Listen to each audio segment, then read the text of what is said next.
First and foremost, I want to give all praises, glory, and infinite honors to Yahweh Ba'Shem Yahushai, double honors to the apostles and elders of Great Millstone that rule well, and peace and salutations to Ya'akim out there pushing this word in truth and sincerity.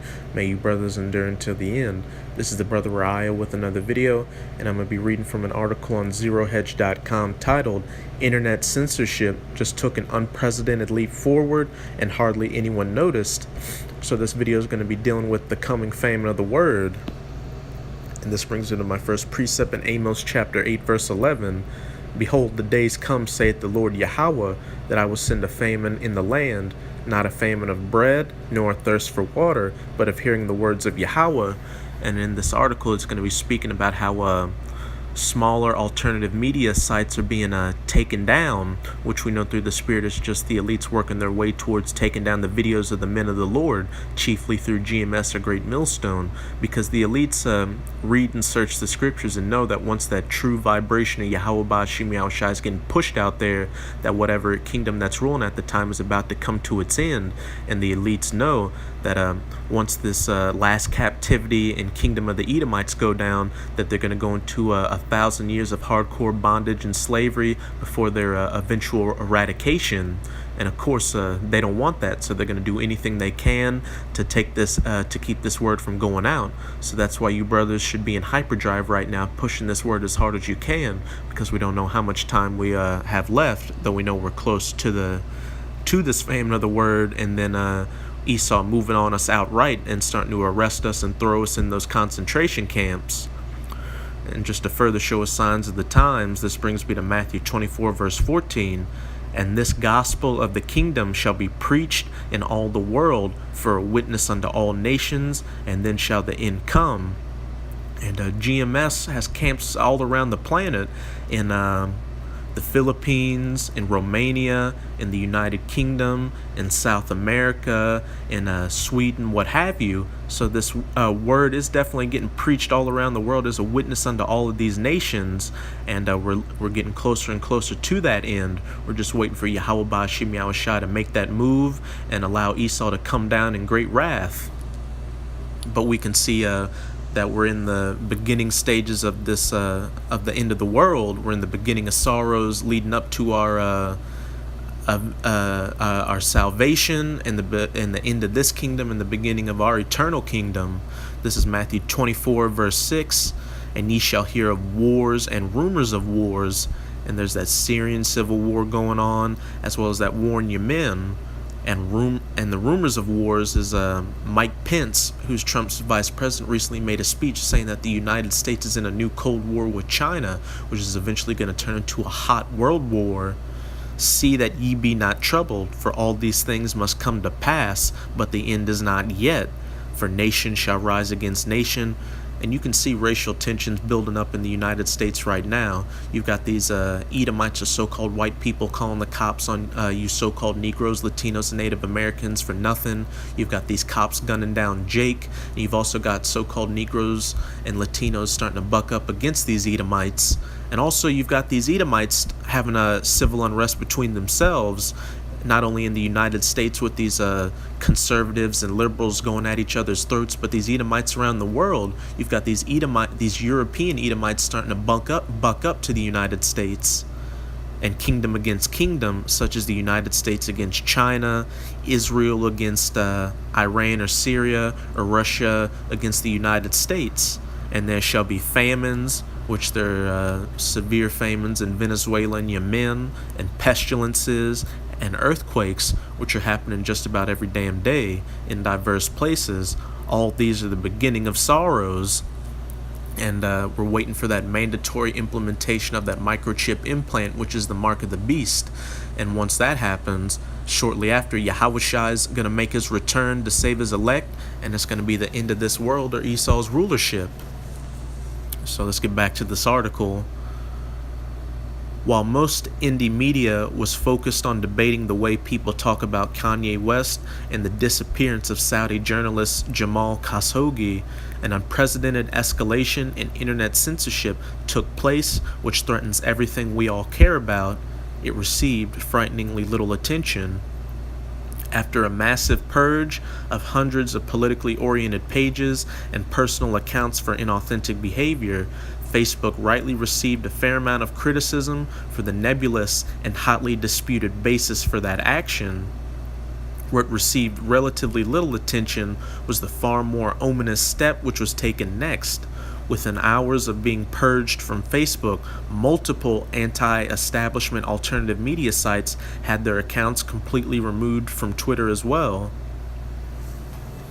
As of this writing, I am aware of 3 large alternative media outlets which were expelled from both platforms at almost the same time: Anti-Media, the Free Thought Project, and Police the Police, all of whom had millions of followers on Facebook. Both the editor-in-chief of Anti-Media and its chief creative officer were also banned by Twitter and are being kept from having any new accounts on that site as well.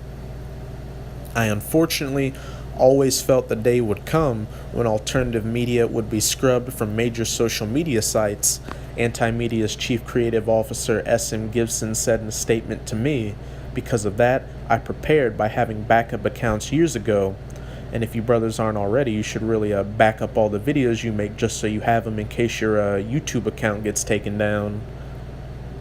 The fact that those accounts, as well as 3 accounts from individuals associated with Anti-Media, were banned without warning and without any reason offered by either platform, makes me believe this purge was certainly orchestrated by someone. Who that is, I have no idea, but this attack on information was much more concise and methodical in silencing truth than most realize or is being reported. And we got some of these suspended accounts right here in this tweet. It is now clear that there is some degree of communication coordination between Twitter and Facebook about their respective censorship practices, which is true. They're going to speak about it later in this article. Or B, information being given to both Twitter and Facebook by another party regarding targets for censorship, also true. Either way, it means that there is now some mechanism in place linking the censorship of dissident voices across multiple platforms. We are beginning to see smaller anti-establishment alternative media outlets cut off from their audiences by the same sort of coordinated cross-platform silencing we first witnessed with Alex Jones in August. And I did a video also about the Famine Award around that time, speaking of how they were going to take Alex Jones down first because he's a bigger fish in the pond, and with getting such a loud voice out there out of the way, that it would make it that much easier for them to come after the smaller dissident voices, because Alex Jones is just a disinformation agent. He has some truth in what he speaks, but then he mixes it with all these crazy ideas, which is the reason he was banned in the first place. And a lot of the truth he did speak is a lot of truth we speak about in our videos, as well as these other alternative media sites speak about. So with him getting banned, they can start coming after us with what we say, saying, look, they're saying the same things that Alex Jones said, and they're being a detriment to the public well-being, so we got to take them out as well. This is about as acute a threat to our ability to network and share information with each other as anything you could possibly imagine. If new media outlets are beginning to silence dissident voices together in unison, that means we can see entire alternative media outlets not just partially silenced, but thoroughly silenced, their ability to grow their audiences and get information out to heavily populated parts of the internet completely crippled. I'm going to skip that, go down to this tweet. The entity that is making censorship decisions for Facebook, as publicly announced, is the Atlantic Council, a partly U.S. government-funded entity. At what point will the extremely tight ties between these companies and the U.S. government end the "they are private" argument? Is this a private entity? Salak. And we got the usual suspects in this Atlantic Council. You can see the Rockefellers in there. You can see the Open Society Initiative for Europe, which is run by George Soros. You've even got a media company such as 20th Century Fox. You've got NATO. You've got JP Morgan and Chase. You've got the European Union or what have you, showing that these social media platforms rub shoulders with the governments of the world, which means they rub shoulders with the elites, which shows that they push the agenda of the elites, which now makes it easy to believe how they're going to start censoring the content the men of the Lord put out and lead to that famine of the word, because they don't want that vibration of Yahweh Ba'Shem Yahushua to go out to the airwaves. Anytime you try to talk about how internet censorship threatens our ability to get the jackboot of oligarchy off our necks, you'll always get some guy in your face who's read one Ayn Rand book and thinks he knows everything, saying things like Facebook is a private company, it can do whatever it wants. And really, if you're that big of a company, you're not a private company, because once you start making that money, the elites come to you and want to make a deal. And if you don't want to make that deal, they either find somebody to run your company who will, or they just make sure that company doesn't last. Is it now?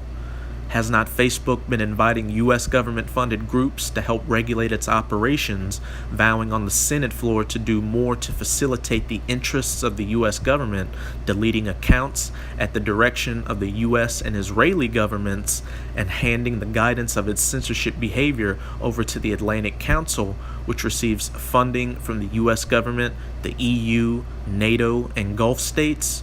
How private is that? Facebook is a deeply government-entrenched corporation, and Facebook's censorship is just what the government censorship looks like in a corporatist system of government. Speaking of the Atlantic Council, it recently published a very interesting 21-page document about a U.S. military conference detailing in present tense how Silicon Valley tech giants are being used to nullify the threat that the new media landscape poses to the U.S. power establishment, which really means they're talking about the men of GMS, because we're the only ones speaking that truth out there. And as it said back in Matthew 24:14, and this gospel of the kingdom shall be preached in all the world for a witness unto all nations, and then shall the end come. So these powers that be definitely don't want that end to come and this word to be preached unto all the nations in the world. Of this document, World Socialist website writes the following: enter the social media companies.